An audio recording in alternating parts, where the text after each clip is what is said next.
بسم الله الرحمن الرحیم. په قربانۍ کې ځان سره کوم کسان شریک کولای شي؟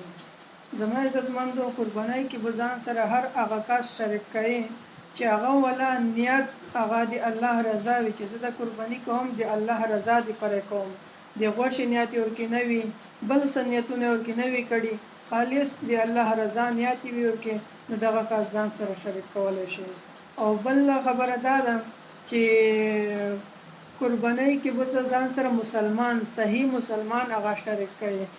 داسې کس به نه شریک کړي چې هغه د صحابه او په شان کې ګستاخیانې کوي، د حضرت عایشه رضی الله عنها پاک دمنی نه مني، او بل حضرت ابوبکر صدیق رضی الله عنه خلیفہ بلا فصل نه مني، حضرت عمر رضی الله عنه په شان کې ګستاخیانې کوي، او حضرت علی رضی الله عنه ته مرتبه هغه د الله جل شانه ولا ور کوي. نو داسې کس به ځان سره قربانۍ کې نه شریک کوي، خپل قرباني به نه خرڅوي.